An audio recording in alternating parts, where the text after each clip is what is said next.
Hi, my name is Frank Schaefer. I grew up in an evangelical fundamentalist right-wing family that played a direct part in preparing America for the presidency of Donald Trump.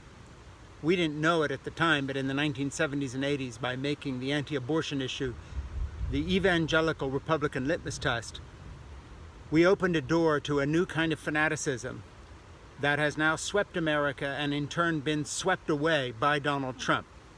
What I mean by swept away is that he has turned that fanaticism into a cult, a personality cult, that bears no resemblance even to the kind of right-wing Christianity that we espoused in the 1970s and 80s.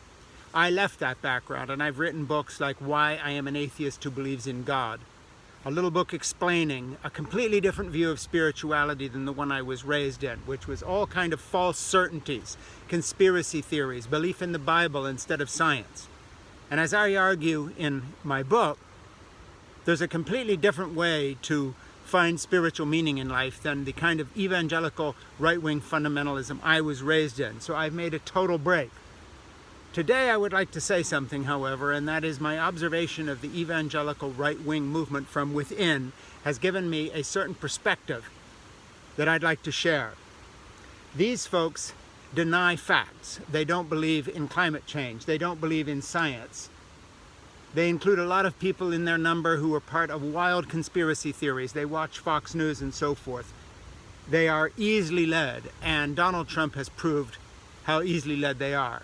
Some of their own leaders, like Franklin Graham, that I knew up very well as a young man. He visited our home when Billy Graham, his evangelist father, used to come see us, has bought into selling his own soul for power. But no one has bought into selling their soul for power more than the con artist Donald Trump. And I'm going to choose my words carefully here, but they are meant sincerely. This is not hyperbole.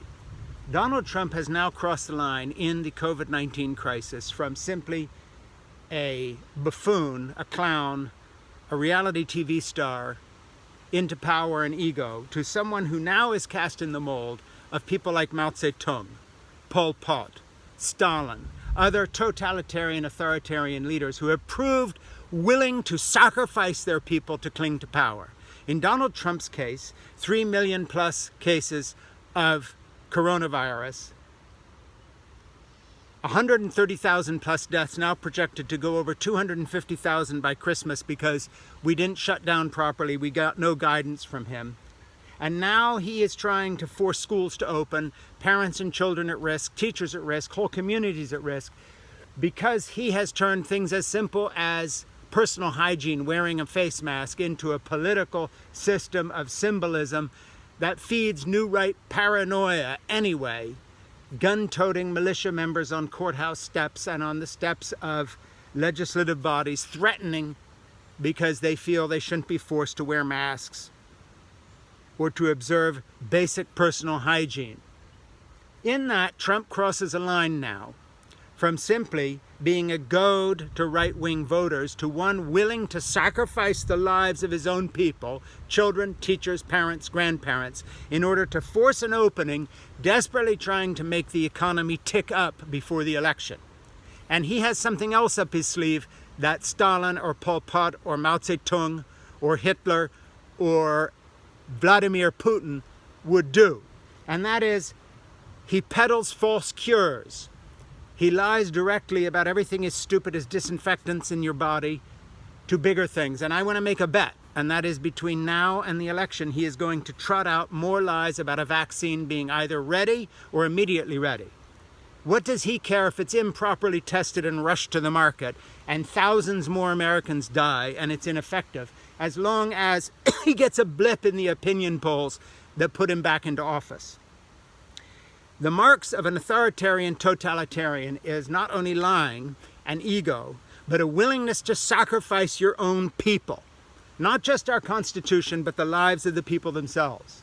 Trump has moved from passive manslaughter, as it were, because he didn't know what was happening in March and January before that.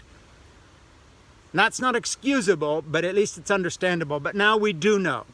He knows exactly what the consequence is of premature opening, pushing people into schools. It is death of American citizens. It is the willingness to sacrifice us in the same way that Mao Zedong was willing to sacrifice millions who starved in order to push forward his own agenda and program and stay in power. It is the willingness of Joseph Stalin to sacrifice millions in order to stay in power, through famine, through persecution and other things.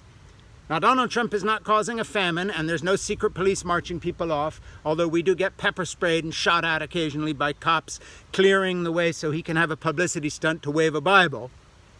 But what he has now done is passed from manslaughter to premeditated murder. He knows exactly what the price will be for hastily opening, because he's seen it spin through America, that now is over 100 times more infected with the coronavirus than many first world developed countries with better leadership. We are being sacrificed on the altar of his clinging to power. Donald Trump has moved from manslaughter to mass murder. And Donald Trump now has moved from simply a buffoon and a clown to stand in the same place that other authoritarian and totalitarian figures have stood. And I say again, as someone who comes from an evangelical background, and who left that background because of the direction toward ugliness and politicizing of issues that shouldn't be political, like women's rights, that should just be basic and fundamental, like civil rights of all kinds. But now evangelicals embrace a leader willing to sacrifice the lives of his people. Think about it. That is a line that has not been crossed yet. We have gone from manslaughter to premeditated murder by the President of the United States. He knows exactly what the consequences will be. He cares nothing for you or me or our lives. This degenerate masquerading as a human needs to be removed from office, and the entire edifice of the corrupt Republican Party that has enabled this man taken down.